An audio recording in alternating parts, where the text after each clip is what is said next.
La decisión de enviar a Jesús al planeta surgió después de ver cómo la humanidad había entrado en una rueda de oscuridad e hipnosis muy elevada. Enki decidió traer físicamente a uno de los seres de la luz más elevados del grupo más cercano a la fuente original. Se hizo una reunión y se decidió por unanimidad que se crearía además mediante diseño holográfico primeramente la forma física de quien elevaría la frecuencia vibracional de todo el planeta para contrarrestar la oscuridad que cubría el planeta en aquella época. También se elegiría quienes iban a acompañar a la entidad tan poderosa y quienes encarnarían antes de él para abrirle el camino. Cuando todo estuvo listo, se enviaron emisarios, imágenes holográficas y mensajes a quienes iban a ser los padres de dichas entidades tan poderosas. Todo se corresponde a un proyecto perfectamente programado para liberar al planeta de las garras de los arcontes, llevado a cabo con la necesidad de retomar el rumbo arbitrario que había tomado este planeta. Tras la catástrofe planetaria creada por la corporación para eliminar a quienes habían rebelado, el diluvio universal, las altas jerarquías en el orden galáctico decidieron impulsar un giro radical a los acontecimientos. Por aquel tiempo, los seres humanos que habían logrado sobrevivir a la catástrofe planetaria y que fueron modificados genéticamente para hacerlos más dóciles, idolatraban a las deidades arconte, carentes de espiritualidad, divinidades sanguinarias, dioses sedientos de holocaustos que irremediablemente llevaban a los seres humanos hacia un abismo existencial a través de conceptos incompatibles con la propia existencia. Solamente buscaban sacrificios de sangre, alimento, a través del sufrimiento y dolor, tal y como era mucho antes del diluvio. Viendo toda aquella hecatombe que se venía encima, Enki y su grupo señalaron a Israel como pueblo elegido, para que hiciese su aparición la figura de Jesús de Nazaret, un ser suprahumano, quien impulsaría definitivamente un concepto universal. La existencia de una entidad creadora, generadora de una fuerza infinita, el amor, la esencia que lo impregna todo, un lugar hacia donde ir, ese horizonte donde los seres humanos habrían de buscar, la fuente original y cómo conectar con esa fuerza. En esta obra de máxima importancia previamente a la llegada a la Tierra de un emisario de las altas jerarquías cósmicas, Jesús de Nazaret requirió necesariamente para ese espíritu avanzadísimo y poderoso de un cuerpo físico con unas características especiales y sin ningún fallo posible, y con el ADN activado por completo. Fueron tales los preparativos para el advenimiento de aquel emisario cósmico que incluyeron en la intendencia previa a los abuelos de Jesús, Joaquín y Ana, así como a la propia María. Si leemos los evangelios apócrifos, tanto Ana, la abuela de Jesús, como María, dentro de ese proyecto habrían sido fecundadas sin ninguna intervención humana, es decir, artificialmente. Aquella entidad superior extraterrestre, Jesús de Nazaret, deslumbró a los seres humanos con su mensaje de amor y fraternidad, y maravilló también con sus milagros, devolviendo la vista a ciegos, sanando a leprosos y paralíticos, resucitando a los muertos, multiplicando panes y peces o convirtiendo el agua en vino, unos hechos extraordinarios que denotaban su naturaleza sobrehumana y un poder psíquico excepcional. María fue también engendrada de la misma manera, era híbrido, y por lo tanto compatible con engendrar a Jesús. Se dice que su madre era estéril, no podría tener hijos, y eso la afligía. Su padre Joaquín estaba muy preocupado con este hecho, hasta que un día se le presentó un ángel. En los escritos pone lo siguiente: Sábete pues que Ana, tu mujer, va a darte a luz una hija, a quien tú impondrás el nombre de María. Esta vivirá consagrada a Dios desde su niñez en consonancia con el voto que habéis hecho, y ya desde el vientre de su madre se verá llena del Espíritu Santo. No comerá ni beberá cosa alguna impura, ni pasará su vida entre el bullicio de la plebe, sino en el recogimiento del templo del Señor, para que nadie pueda llegar a sospechar ni a decir cosa alguna desfavorable de ella. y cuando vaya creciendo su edad, de la misma manera que ella nacerá de madre estéril, así, siendo virgen, engendrará a su vez de manera incomparable al Hijo del Altísimo. El nombre de éste será Jesús, porque de acuerdo con su significado ha de ser el Salvador de todos los pueblos.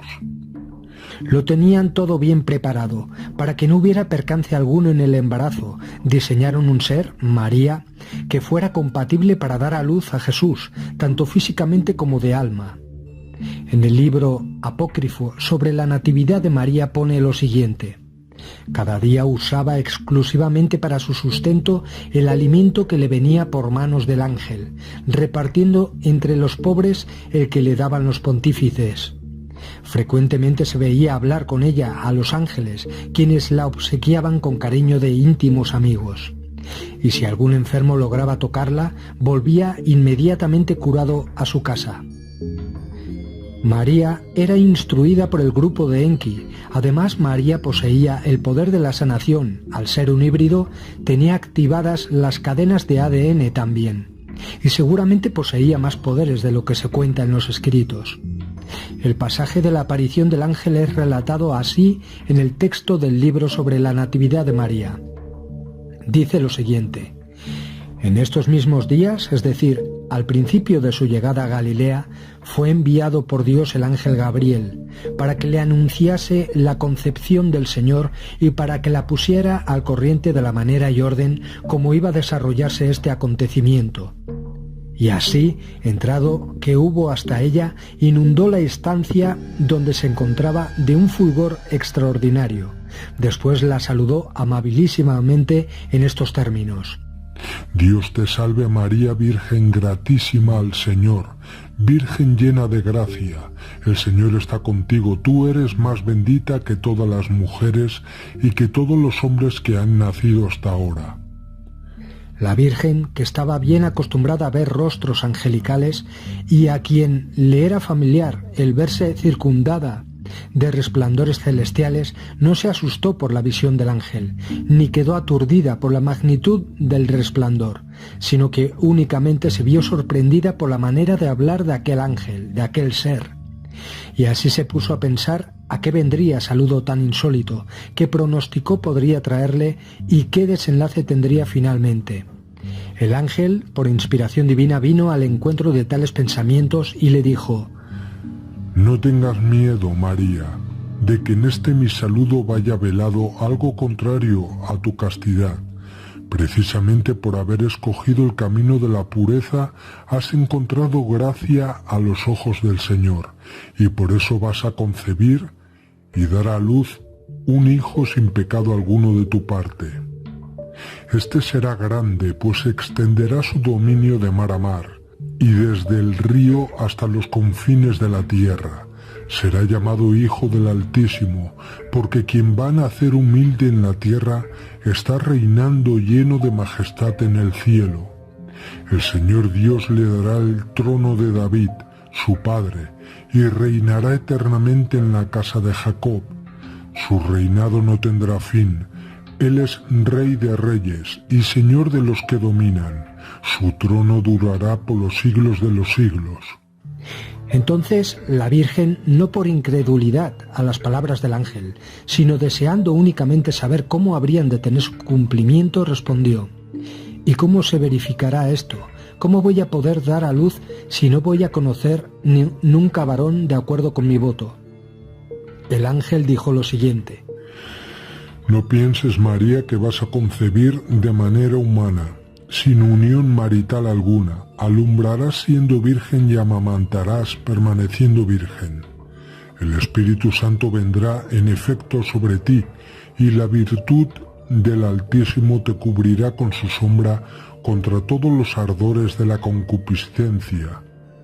Por tanto, solamente tu vástago será santo, porque siendo el único concebido y nacido sin pecado, se llamará Hijo de Dios.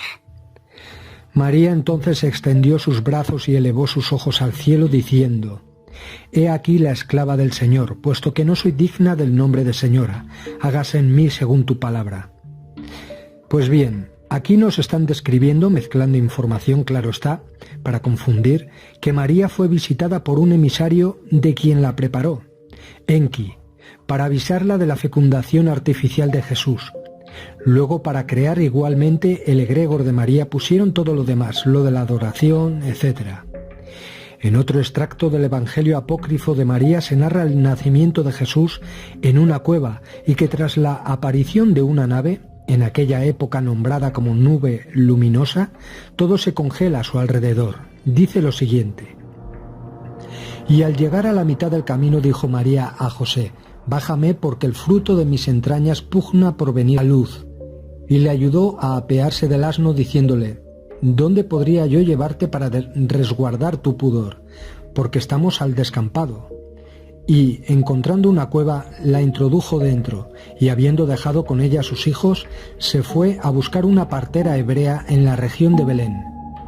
Y José explica lo siguiente en los escritos: y yo, José, me eché a andar, pero no podía avanzar, y al elevar mis ojos al espacio, me pareció ver como si el aire estuviera estremecido de asombro, y cuando fijé mi vista en el firmamento, lo encontré estático, y los pájaros del cielo inmóviles.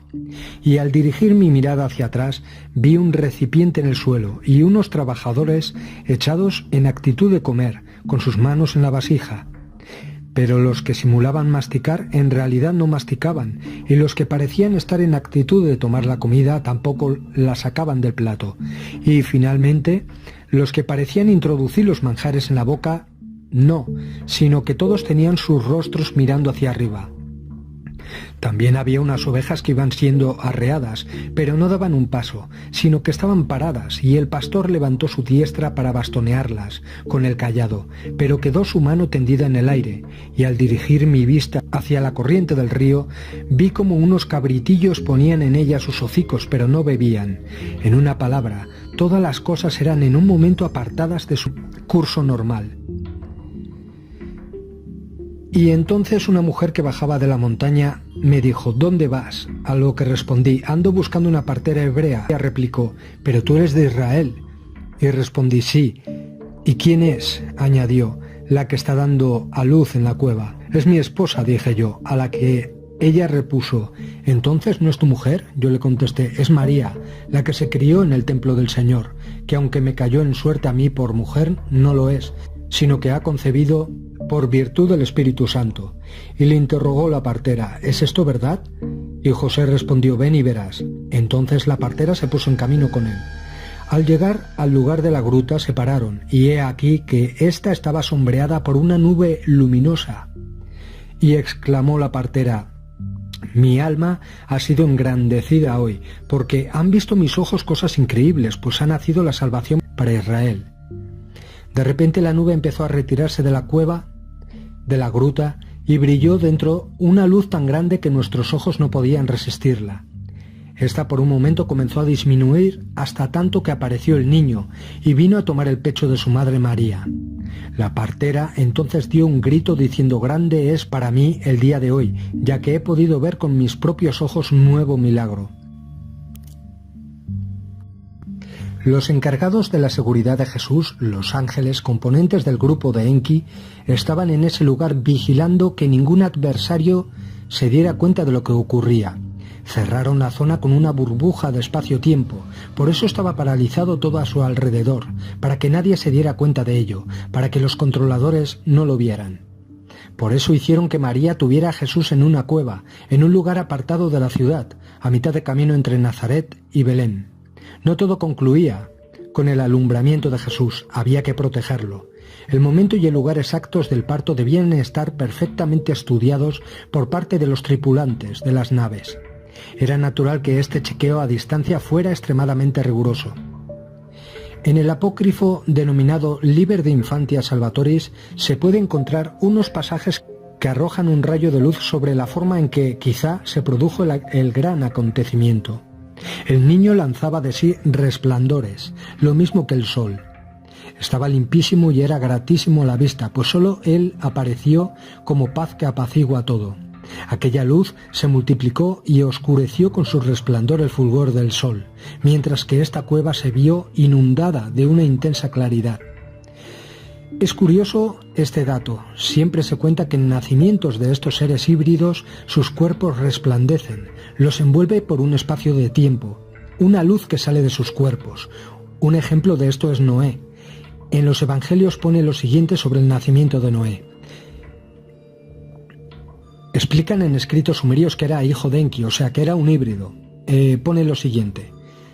Cuando el niño nació, su carne era más blanca que la nieve, su pelo era blanco como la lana pura, espeso y brillante. Cuando abrió los ojos iluminó toda la casa como el sol, y toda la casa estuvo resplandeciente. Pero sigamos con lo que dijo la partera sobre el nacimiento de Jesús. Dijo lo siguiente: quedé llena de estupor y de admiración, y el miedo se apoderó de mí, pues tenía fija mi vista en el intenso resplandor que despedía la luz que había nacido. Y esta luz fue poco a poco condensándose y tomando la forma de un niño, hasta que apareció un infante, como suelen ser los hombres al nacer. Yo entonces cobré valor, me incliné, le toqué, le levanté en mis manos con gran reverencia y me llené de espanto al ver que tenía el peso propio de un recién nacido. Lo examiné y vi que no estaba manchado lo más mínimo. Pues bien, la misión de traer a este planeta Jesús, como a otros tantos avatares que han venido, fue la de ascender la frecuencia vibratoria del planeta, de liberar a la humanidad, pero como he dicho anteriormente, los componentes de la corporación hacen todo lo posible por rastrearlos, ubicarlos y eliminarlos. Después reescriben sus vidas a su manera y crean egregores para absorber las energías de adoración que les envían. Por eso en esta época se envían avatares mucho mejor camuflados, para evitar ser eliminados tan rápidamente. El trabajo de estos avatares es hecho desde dentro y son camuflados para no levantar sospechas.